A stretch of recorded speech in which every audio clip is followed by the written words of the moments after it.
అందరికీ నమస్కారం. నేను మీ Sangeetha. Welcome to mom Geetha steps. ఈరోజు కూడా ఒక మంచి ఇంట్రెస్టింగ్ టాపిక్తో మీ ముందుకు వచ్చేసాను. ఈరోజు మనం చూడబోతున్నాం ప్రెగ్నెన్సీ క్రేవింగ్ సీజన్ 1 ఎపిసోడ్ 3. గర్భవతులు అయ్యాక ఎన్నో రకాల క్రేవింగ్స్ ఉంటాయి. చాలామంది గర్భవతులకు స్వీట్ ఐటమ్స్ మీద చాలా ఇష్టం ఉంటుంది. అది ప్రెగ్నెన్సీలో ఎక్కువగా తినాలనిపిస్తుంది. కానీ స్వీట్ ఐటమ్స్లో ముఖ్యంగా మనకు గుర్తొచ్చేది ఏంటో తెలుసా? కేక్స్. అవునండి, ప్రెగ్నెన్సీలో కేక్స్ తినచ్చా? ఇలాంటి క్రేవింగ్స్ మీకు కూడా ఉందా? ప్రెగ్నెన్సీలో కేక్స్ తినడం వలన ఎలాంటి ప్రాబ్లమ్స్ వస్తాయి, హెల్తీగా కేక్స్ తినాలనుకుంటే ఎలాంటి జాగ్రత్తలు తీసుకోవాలో వివరంగా ఈరోజు మనం తెలుసుకుందామా?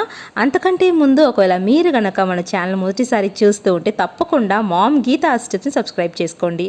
సో ఇంకెందుకు ఆలస్యం, let's start our video. Pregnancy టైంలో కేకులు తినడం అంత మంచి ఆప్షన్ కాకపోయినా క్రేవింగ్స్ ఉన్నాయి కాబట్టి తప్పకుండా తినాలనిపిస్తుంది. కానీ గర్భంలో కేకులు తినడం అనేది ఎందుకు మనం జాగ్రత్తగా ఉండాలి మనం ఫస్ట్ తెలుసుకోవాలండి. మొదటిగా చూస్తే బరువు పెరగడం అన్నమాట. కేకుల్లో చక్కెర, మైదా, బటర్, క్రీమ్ ఇవన్నీ హై క్యాలరీ ఇంగ్రీడియంట్స్. ఇవి ఎక్కువగా తీసుకుంటే బరువు పెరగడం బాగా ఎక్కువ అవుతుంది. గర్భంలో బరువు పెరిగితే అది మీకు మీ చిన్నారికి కూడా హానికరం కావచ్చు. ఇక రెండవ రీజన్ ఏంటి అంటే జెస్టేషనల్ డయాబెటీస్. ప్రెగ్నెన్సీలో చక్కెర ఎక్కువగా తీసుకోవడం వలన జెస్టేషనల్ డయాబెటీస్ వచ్చే అవకాశం ఉంటుంది. ఇది మీకు మీ చిన్నారికి కూడా హానికరం కావచ్చు. ఇక మూడవదిగా చూస్తే జీర్ణ సమస్యలండి. కేకులు బాగా హెవీగా ఉంటాయి. బటర్, క్రీమ్ ఎక్కువగా ఉండడం వలన జీర్ణ సమస్యలు రావచ్చు. కేకులు తిన్న తర్వాత బ్లాటింగ్, గ్యాస్ వంటి సమస్యలు కూడా వస్తాయి. నాలుగవ కారణం పోషకాలు తక్కువగా ఉంటాయండి. కేకుల్లో పోషకాలు ఏమి ఉండవు. ఎక్కువగా షుగర్, మైదా, బటర్ వంటివి మాత్రమే ఉంటాయి. కాబట్టి ఆహారంలో పెద్దగా పోషకాలు అనేవి మీరు పొందలేకపోవచ్చు.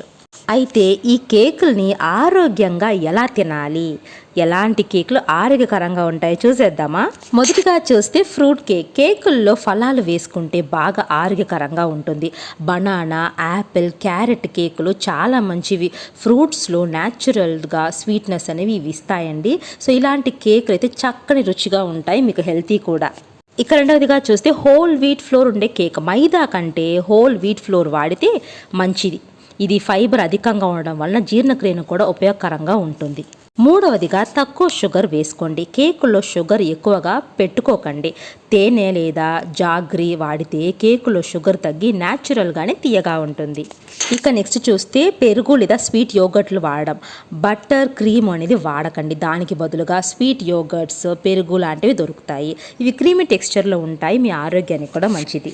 నెక్స్ట్ చూస్తే చిన్న మోతాదులో తినండి. మీకు ఎంత క్రేవింగ్స్ ఉన్నా కూడా ఎక్కువ మోతాదులో కేక్ తీసుకోవడం మంచిది కాదండి. చిన్న చిన్న భాగాలుగా అప్పుడప్పుడు తీసుకోవడం వలన ఇది ఒక హెల్తీ ఆప్షన్గానే ఉంటుంది.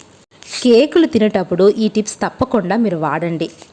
కేకులతో పాటు ఫలాలు లేదా సలాడ్ తీసుకుంటే ఆరోగ్యం కూడా బాగా ఉంటుంది. సో పోషకాలని బాగా జోడించండి.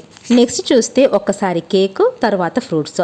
కేకు తిన్న తర్వాత ఫ్రూట్స్ లేదా లైట్ స్నాక్స్ అనేవి మీరు తీసుకుంటే ఆరోగ్యంగా ఉంటుంది. మూడవ టిప్ ఏంటంటే హైడ్రేట్ అవ్వండి. కేకులు తిన్న తర్వాత నీళ్లు మరియు కోకోనట్ వాటర్ తాగడం మర్చిపోకండి. హైడ్రేషన్ ఎంతో ముఖ్యమైనది.